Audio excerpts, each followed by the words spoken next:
Hello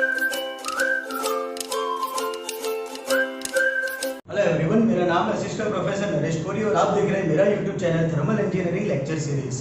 दोस्तों, heat transfer के unit 5 के लेक्चर नंबर 3 की तरफ चलते हैं, जिसमें आज मैं आप लोगों को पढ़ाने वाला हूं overall heat transfer coefficient for heat exchanger. मैंने चैप्टर नंबर 2 कंडक्शन के अंदर आप लोगों को ओवरऑल हीट ट्रांसफर कोएफिशिएंट के बारे में पढ़ाया था, जिसके अंदर हम लोग एक केस सॉल्व करते थे कि हमारे पास में एक सॉलिड वॉल है।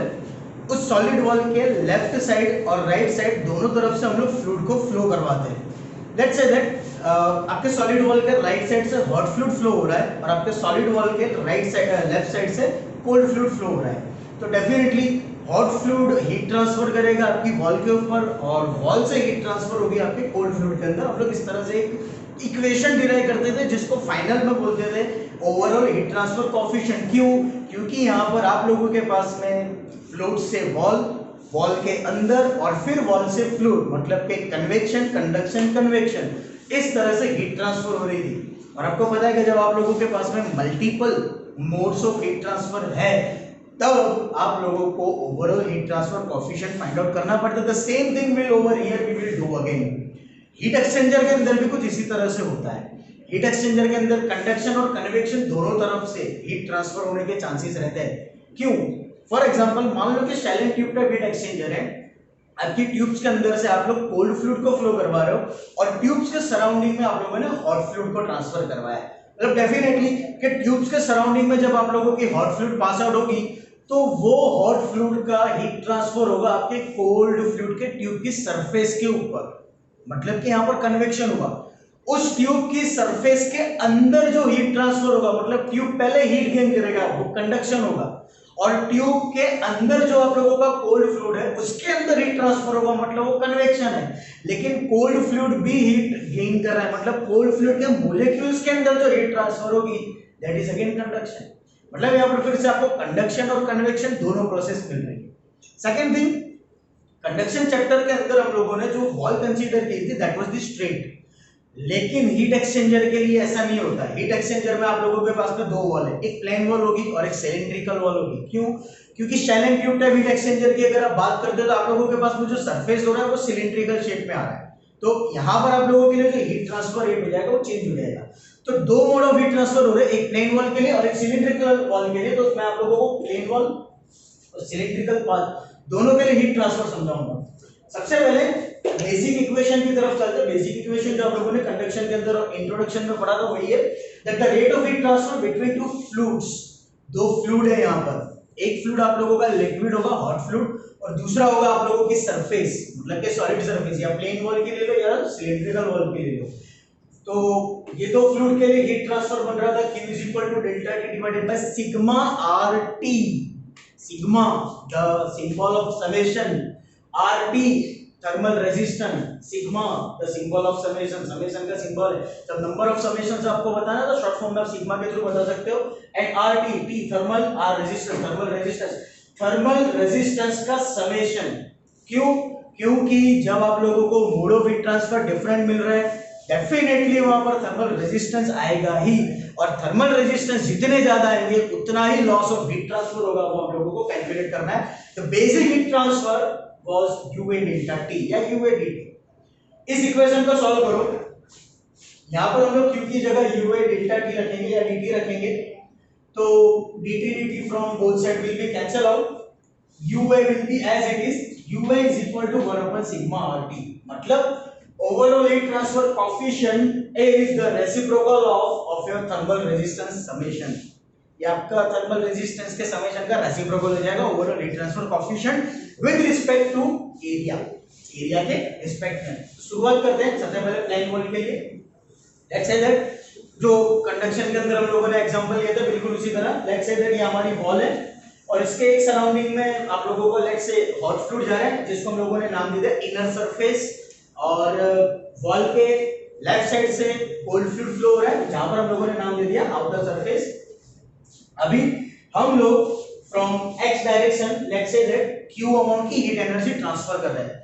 अभी जब q अमाउंट की हीट एनर्जी आप ट्रांसफर कर रहे हो तो क्या क्या थर्मल रेजिस्टेंस बन सकते हैं? नंबर 1 कन्वेक्शन रेजिस्टेंस एक इनर सरफेस, सबसे पहले कन्वेक्शन रेजिस्टेंस है इनर सरफेस, मतलब के वॉल की इनर सरफेस के ऊपर क्या कन्वेक्शन रेजिस्टेंस बन रहा है, that is 1/ai into hi।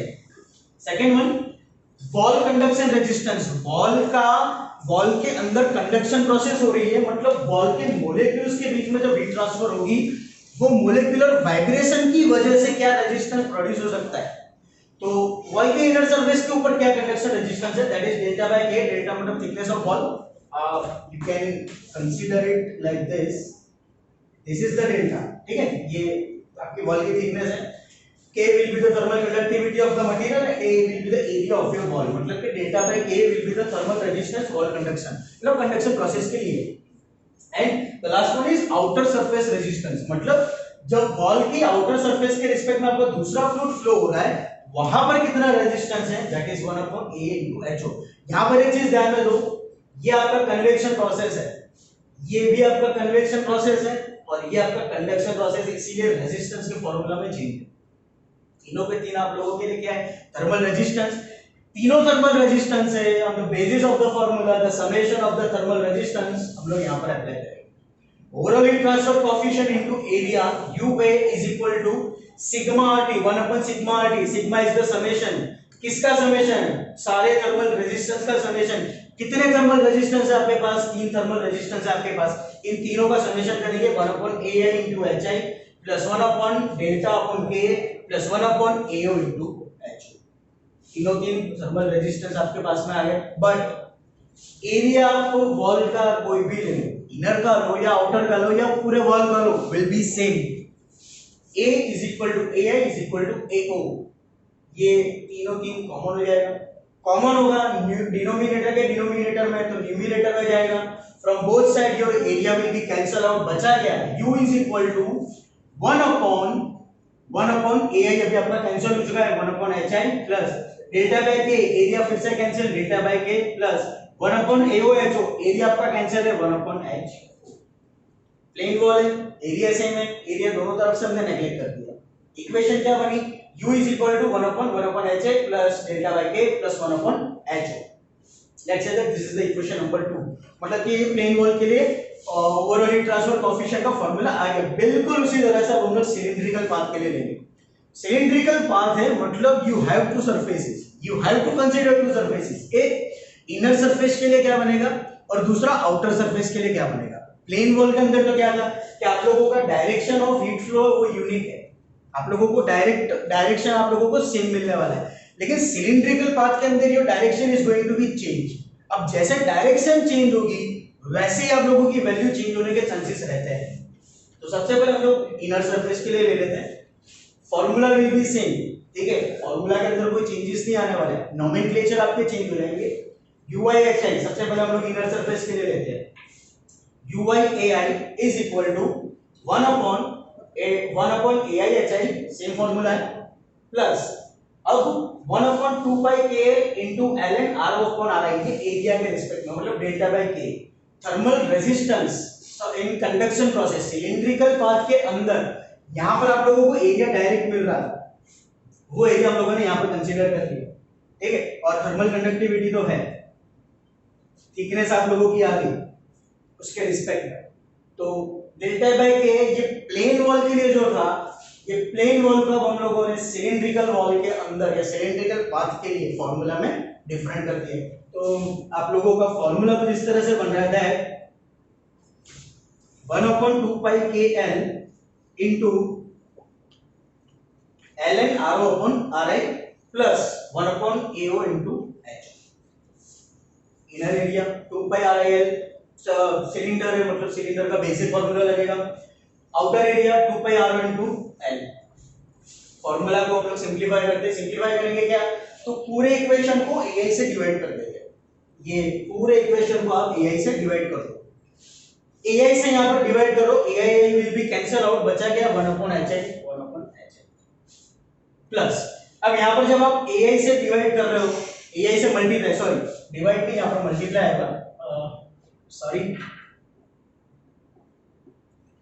Multiply करना है, मल्टीप्लाई को मल्टीप्लाई किया यहां पर ai से, ai will be cancel out, ai जब यहां पर मल्टीप्लाई होगा it will be like this, ai upon 2 pi kl लेकिन AI का फॉर्मूला क्या है? 2 पाई RIL, 2 pi RIL, 2 pi will be cancel out, this L will be cancel out, बचा क्या? RI upon K, RI upon K, ln RO by RI, ln RO by RI plus 1 upon AO into HO। फिर से यहाँ पर AI से multiply किया है, AI से मल्टीप्लाई करो। AI का फॉर्मूला क्या है? 2 पाई RIL, 2 pi RIL।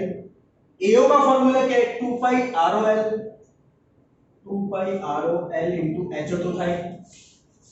2 pi will be cancel out, LL will be cancel out, बचा क्या? RI upon RO into HO, RI upon RO into HO। Nomenclature समझा दो। I stands for inner surface, O stands for outer surface। Multiply कर दिया गया है, simplify किया, आपका इक्वेशन क्या बना? ui is equal to 1 upon hi plus ri by k ln ro by ri plus ri upon ro into ho। ये आपका इक्वेशन बना। इस इक्वेशन के अंदर करना क्या है? you have to neglect the resistance due to material। Material की वजह से रेजिस्टेंस नेग्लेक्ट करना है। एक बात ध्यान में रखना, you do not have to consider or you do not have to neglect the thermal resistance while heat transfer between the two fluids। Wall की मटेरियल की वजह से जो थर्मल रेजिस्टेंस बन रहा है सिर्फ उसको नेग्लेक्ट करना है। अगर आप सिर्फ उतना ही नेग्लेक्ट करोगे तो आप लोगों का ये वाला पोर्शन नेग्लेक्ट हो जाएगा, क्योंकि ये आपका थर्मल कंडक्टेंस था, कंडक्शन की वजह से थर्मल रेजिस्टेंस था, तो ये पोर्शन वी विल नेग्लेक्ट। हमारा इक्वेशन बना ui is equal to 1 upon hi plus ri upon ro into ho। और सिंपलीफाई करते हैं, अगर थिकनेस, वॉल की थिकनेस अगर सेम है then ri will be or nearer about ro, मतलब कि आपका रेडियस भले ही आपका सिलिंड्रिकल शेप है, वैसे सिलेंडर में इनर सरफेस का रेडियस और आउटर सरफेस का रेडियस डिफरेंट होता है, लेकिन अगर आप लोगों ने थिकनेस नेग्लिजिबल कंडीशन में ले ली है, बहुत ही सेम ले ली है, तो definitely your ri will be nearer about ro, तो ri और ro will be same, ri ro same है तो this both will B cancel out, दोनों कैंसिल हो रहे हैं तो इक्वेशन बनेगा 1 upon hi plus 1 upon ho। LCM लो, क्रॉस मल्टीप्लिकेशन, डिनोमिनेटर का डिनोमिनेटर जाएगा न्यूमरेटर में, hi into ho upon hi plus ho। इस तरह से इनर सरफेस के लिए फाइंड आउट किया। The same way we will find out for the outer surface, formula same है, इनर की जगह खाली आप लोगों को आउटर वैल्यू रखनी है, तो वो वैल्यू हम लोगों ने यहाँ पर रख दी है। आउटर सरफेस के लिए overall heat transfer coefficient is given by 1 upon ro by ri into hi plus ro by k into ln ro by ri plus 1 upon ho।